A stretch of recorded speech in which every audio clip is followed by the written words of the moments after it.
Welcome to Tex Murphy Radio Theater. When we last left our hero, Tex had been forced to escape back into his jail cell after overhearing that Louis had mortgaged his life savings to bail him out.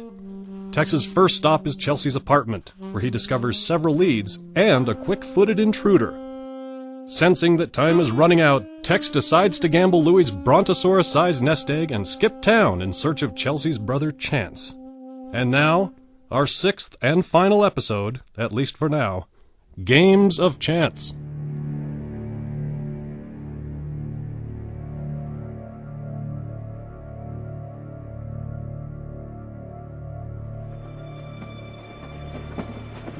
A stroke of luck, eh, Mr. Donnelly?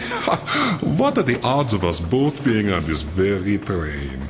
But I wouldn't imagine a man of your disposition believes in coincidence. Well, sure I do. I also believe Martians landed in New Jersey last Halloween. And do you also believe in the... what is it called? Easter rabbit? Easter bunny. That one I'm not so sure about. Well, I'll let you in on a little secret. I am the Easter bunny. No kidding. I thought you'd look different. It's true. You see, I know where you can find the most amazing Easter egg.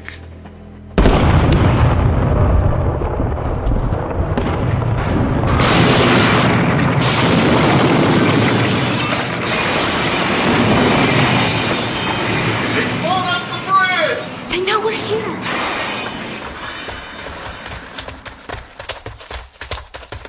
Come on, princess! All they want is the key.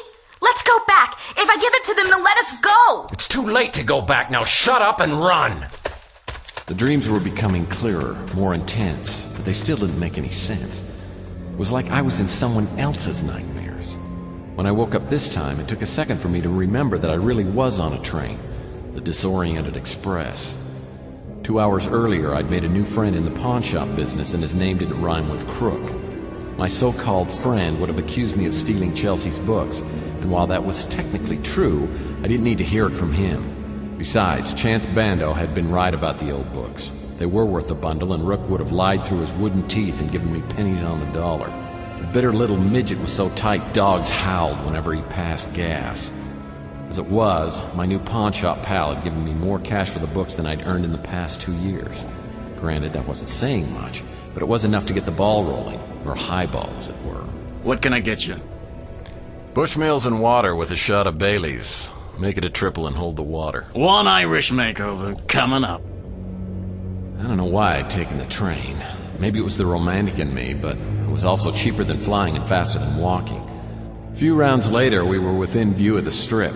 I grabbed a cab and introduced myself to, Amado Hajer Mephisto Kamala? As we rose above the desert sands and sailed for Deluxe Importing Exporting, I asked if he was one of the Pacific Grove Do Hajer Mephistola Kami Dasola.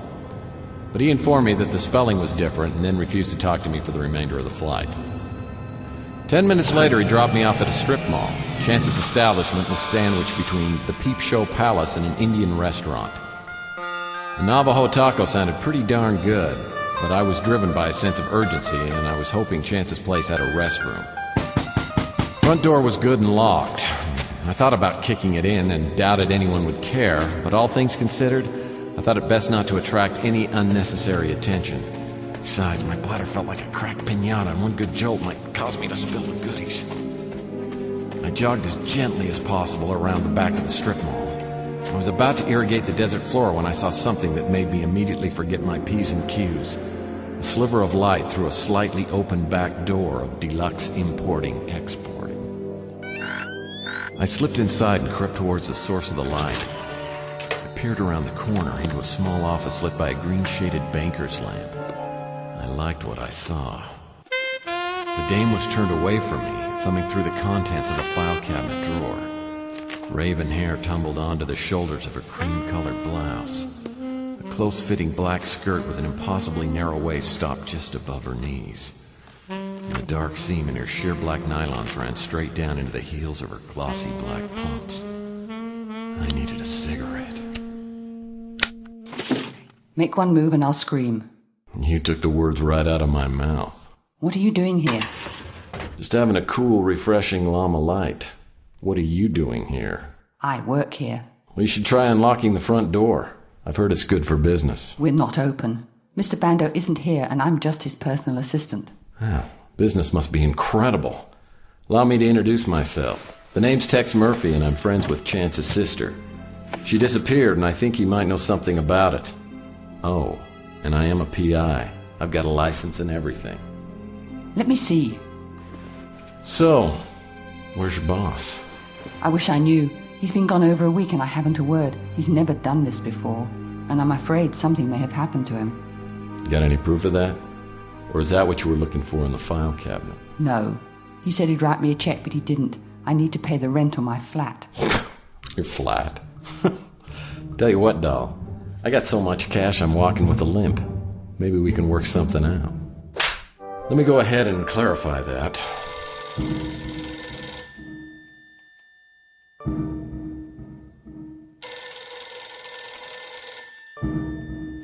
I think the phone is ringing. I don't answer the telephone.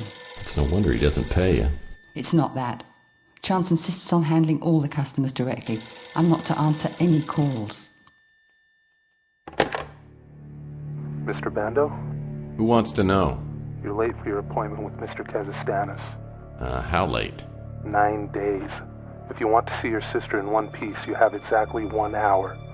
Be at the middle roulette table at the Palladium. Play nothing but Black 11, $100 bets. We'll find you. Who was it? I didn't say. But I'd guess he was some kind of hired thug. Tell me, what would I have to do to pass myself off as Chance Bando? According to my new acquaintance Juliet, all I had to do was lose my hairline, shrink about a foot, and beat myself silly with an ugly stick. It was a moot point. My hunch had been dead on. Chelsea was still alive. But Chance wasn't around to save her, so it was up to me to pinch hit.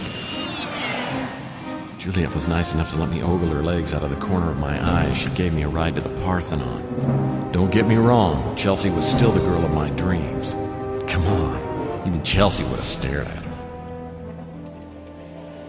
No more bets? I was down 1,200 clams when I finally saw the little ball fall into the 11 slot. Not surprisingly, at that exact moment I found myself moving backwards involuntarily. As someone stepped in neatly to take my spot at the table, I turned to see 2 quasi-humans the size of vending machines on either side of me, squeezing my arms like they were tubes of toothpaste. The room I was taken to resembled a Grecian palace, only nicer. In the middle of the opulent cavern was a single poker table with 5 incredibly fat, poorly dressed slobs. The overall effect was like a tiny cigarette burn in the middle of the Mona Lisa. One of the players looked up just long enough to remove his soggy cigar and wipe a thread of spittle from his lip. That ain't Bando. Give it. Where the hell is Chelsea? What do you care? She's my... Well, she's my girlfriend, I guess. Pretty much.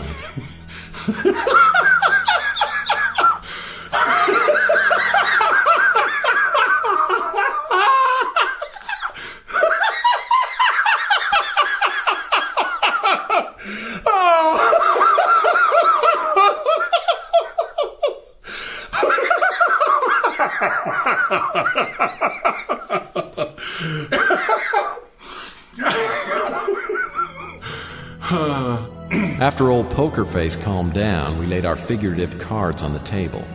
He admitted that he had the goods, as Chelsea was apparently known in these parts. He went on to say that he'd been a long-time customer of Chance's, who it seems had been making a good living of procuring slightly illegal black market merchandise, in particular items from one of the more evil factions in World War II. Several months earlier, Chance had been the go-between on a deal for a certain artifact.